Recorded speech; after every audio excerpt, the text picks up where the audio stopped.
Congress MP Manish Tiwari giving an adjournment motion notice in the Lok Sabha for the purpose of discussing the 3 new criminal laws that came into effect from today.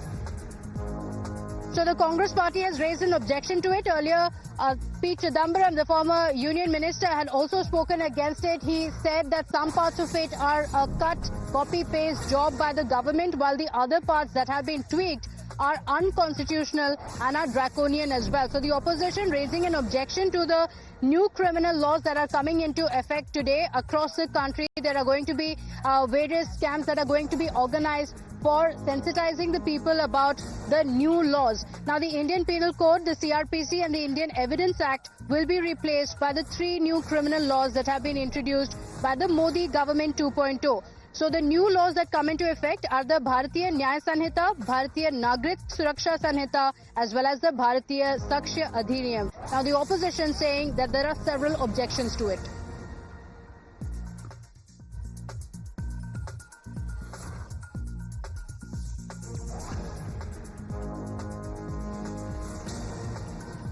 As the new criminal laws have been enacted from today onwards, to talk about this matter more, we have been joined by the Congress Party's MP, Mr. Manish Tiwari, with us. Sir, the opposition is continuously raising concerns over this entire issue. You have also moved an adjournment motion to demand a discussion upon the 3 criminal laws. So what are your concerns regarding this entire matter, sir? The 3 new criminal laws which came into force as of midnight, 30th of June 2024, when the clock moved from 12 midnight to 12:01 a.m. are pernicious in nature.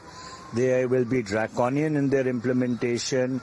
They have been passed behind the back of Parliament by suspending a record 146 MPs. They do not reflect the collective will and wisdom of Parliament.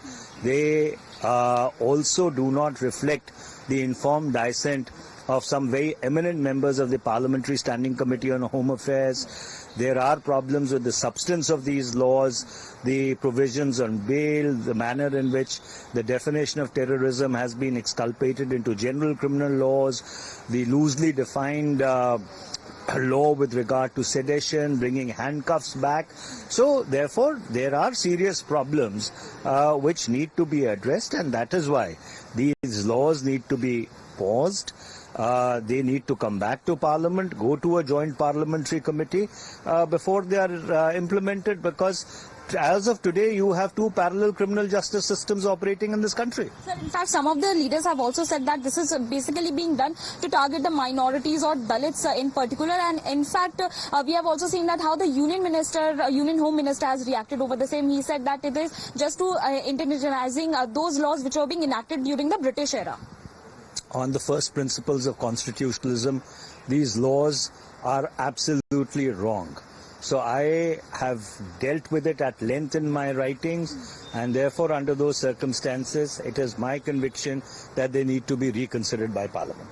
Thank you so much, sir. So that was the Congress Party's MP, Mr. Manish Tiwari, speaking Times Now, and he said that these laws needs to be reconsidered in the Parliament, as these were being passed during the time when almost more than 100 opposition MPs were being suspended. They were not being present in the House, and that's the reason why the opposition is demanding that there needs to be proper consultation over this entire matter. With video journalist Mohan Singh, this is Nyamika Singh for Times Group.